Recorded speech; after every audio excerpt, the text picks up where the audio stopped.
What if I told you there's a scientist who literally can't afford to get angry? Not because he'll say something he regrets, but because he'll turn into a giant green wrecking ball and level an entire city block. And the worst part? The government wants to weaponize him. Yeah, this story is about to get absolutely bonkers. Our story kicks off at a military research facility in Fort Clinton, Virginia. General Thunderbolt Ross is overseeing this top-secret super soldier program based on gamma radiation, basically trying to recreate whatever made Captain America so jacked. Leading the science team is Bruce Banner, a brilliant researcher who has no clue his life's about to go completely off the rails. Everything's running smooth until one day, technical glitch. The gamma radiation chamber malfunctions while Bruce is inside. The machine explodes with energy, and Bruce gets blasted with enough radiation to fry anyone else into dust. But here's the crazy part.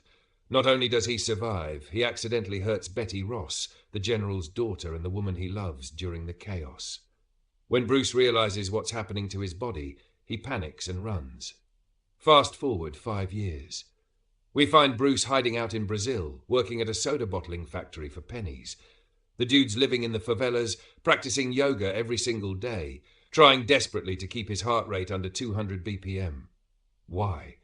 Because the second his pulse crosses that line, Bruce Banner disappears and the Hulk takes over.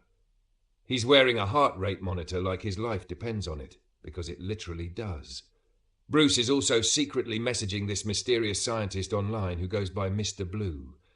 This person claims they might have a cure, but they need Bruce's blood to develop it.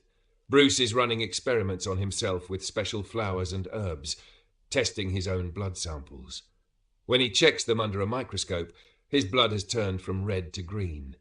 That's when you know things are seriously messed up. Then comes the moment that ruins everything. Bruce is working at the factory, and he accidentally cuts his hand. A single drop of his contaminated blood falls into a soda bottle rolling past on the conveyor belt. That bottle gets shipped to the United States, and some random dude drinks it. The guy immediately gets sick with symptoms doctors have never seen before. Here's where it gets wild. There's actually a Stan Lee cameo here. The legend himself pulls a soda from his fridge, takes a sip, and boom, instant reaction. That bottle had Bruce's blood in it. When medical reports about this mysterious illness reach General Thunderbolt Ross, the gears start turning in his head. He traces the contaminated bottle back to Brazil and thinks, Bruce is alive, and I know exactly where to find him.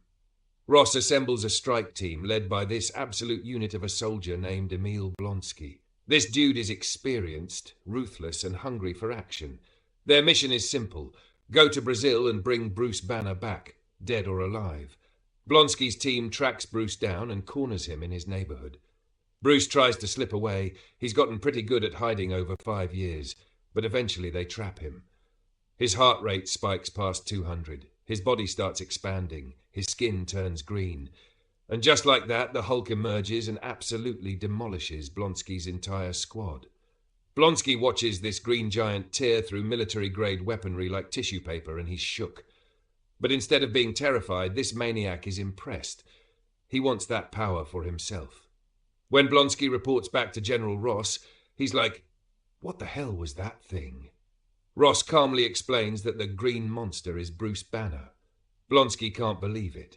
This scrawny scientist transforms into an unstoppable force. Ross sees the hunger in Blonsky's eyes and makes him an offer. He takes him to a secret lab and injects him with a super soldier serum, the same formula they tried to recreate from Captain America's program. Blonsky's body immediately starts changing. He gets faster, stronger, more aggressive. But this is where things go sideways because Blonsky develops an addiction to power. Meanwhile, Bruce wakes up the next morning in a jungle, disoriented and barely remembering what happened.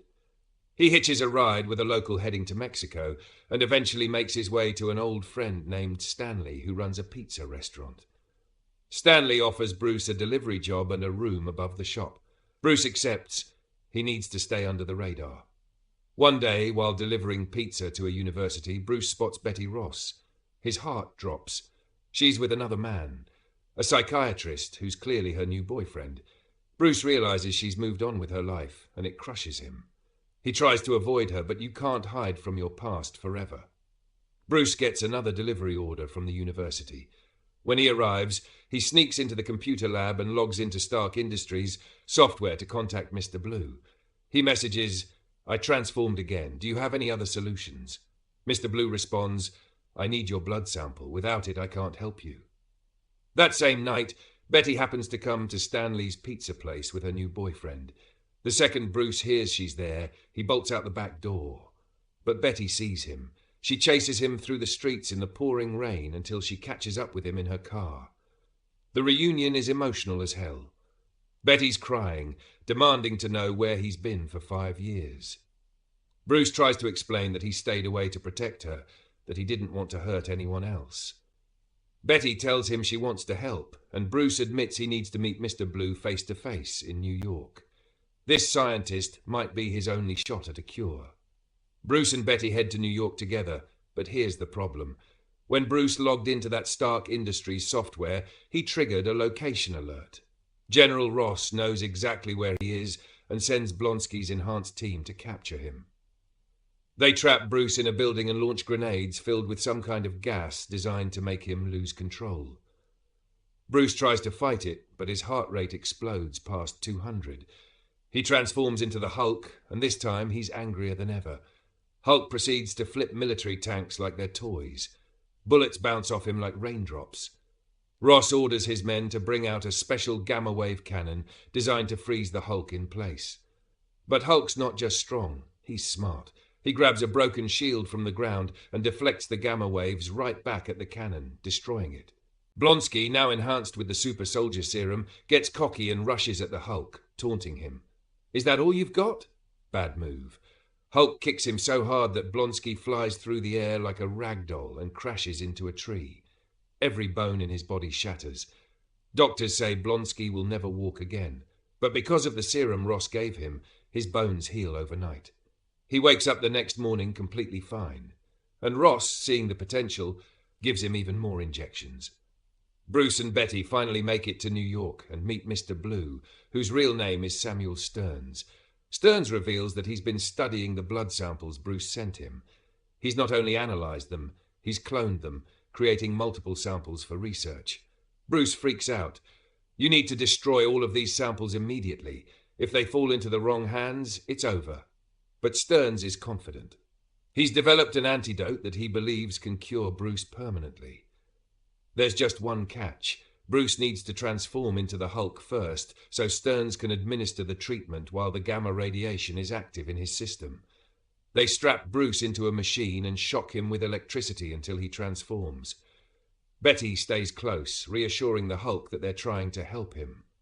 Stearns injects the antidote, and slowly, miraculously, the Hulk shrinks back down into Bruce Banner. It worked.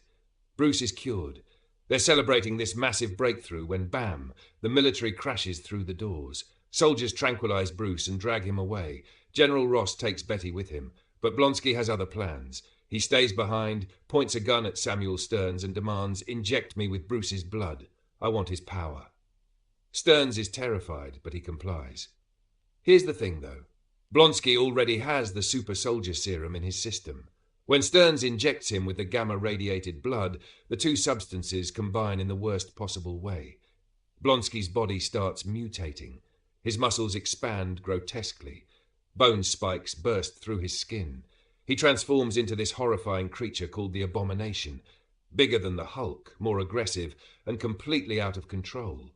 He attacks Stearns and then leaps out of the building, crashing into the streets of New York, ready to destroy everything in sight. Up in the helicopter, General Ross realizes what's happened. He sees the Abomination on his monitors and mutters, "What have I done?" Bruce, barely conscious in the helicopter, looks at Ross and says, "I told you this would happen. Your own soldier betrayed you. Now let me go. I'm the only one who can stop him." Ross knows Bruce is right. He can't stop the Abomination. Only the Hulk can.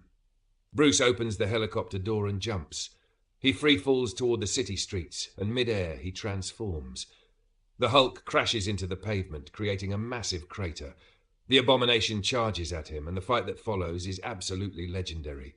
These two titans tear through New York City. The Abomination hurls Hulk into buildings. Hulk punches the Abomination through concrete walls. It's pure, unfiltered destruction. At one point, the Abomination throws Hulk into the helicopter carrying Betty and General Ross. The chopper crashes into a building and catches fire. The fuel tank ruptures and flames engulf the cabin. But Hulk, showing he's not just a mindless monster, claps his hands together with such force that he extinguishes the fire, saving both of them. The Abomination attacks again, angrier than before. But here's the thing about the Hulk. The angrier he gets, the stronger he becomes. And watching Betty nearly die has pushed him to his absolute limit. The Abomination tries to crush Hulk with massive chains, but Hulk punches the ground so hard he creates a crack that traps the Abomination's leg. Then Hulk grabs those same chains and wraps them around the Abomination's neck, choking him. The creature struggles, gasping, until finally he surrenders. Hulk lets out this massive roar of victory that echoes through the entire city. He's the king of monsters, and everyone knows it. Betty approaches the Hulk cautiously. She thanks him for saving everyone and tells him she's sorry. But Hulk looks at her with these sad, knowing eyes. He understands something she doesn't. He can never truly be with her. Not like this. So he does what he's always done. He runs. He leaps away into the distance, disappearing into the wilderness. 6 months later, Betty and General Ross have returned to some semblance of a normal life. But in the final scenes, we see Bruce in British Columbia alone in a remote cabin. He's meditating, practicing breathing exercises, doing yoga. Then his eyes flash green, and he smiles. It's not a smile of fear, it's a smile of control.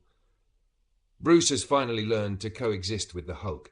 He's not trying to destroy it anymore. He's mastered it. In the post-credits scene, Tony Stark walks into a bar where General Ross is drinking alone. Tony asks about the unusual problem Ross has been dealing with. Ross is defensive, but Tony just smirks and says, "I'm putting together a team. It's called the Avengers Initiative." And boom, the door to the MCU swings wide open. Honestly, The Incredible Hulk is way better than people give it credit for. The action sequences are brutal and visceral. Watching Hulk and the Abomination tear through New York feels genuinely dangerous. Edward Norton brings this tortured, desperate energy to Bruce Banner that makes you feel every bit of his struggle. What works? The transformation scenes are incredible every single time. The emotional weight of Bruce trying to protect the people he loves while literally being a walking time bomb is compelling as hell. The way Blonsky's obsession with power corrupts him adds this tragic villain arc that hits different. What's weak? Some of the military subplot drags, and General Ross can feel one-dimensional at times. The pacing gets a bit wonky in the middle section when Bruce is just hiding and running. Who should watch this? If you're into superhero movies with real emotional stakes and brutal fight choreography, this is your jam. If you want to see a character study about a man learning to live with his literal demons, absolutely check this out. It's darker and more grounded than most MCU films, which honestly makes it stand out. Bottom line, The Incredible Hulk is about accepting the monster within instead of running from it forever. Bruce's journey from terrified fugitive to someone who finally controls his rage, that's the real superpower. It's tragic, it's intense, and it deserves way more respect than it gets.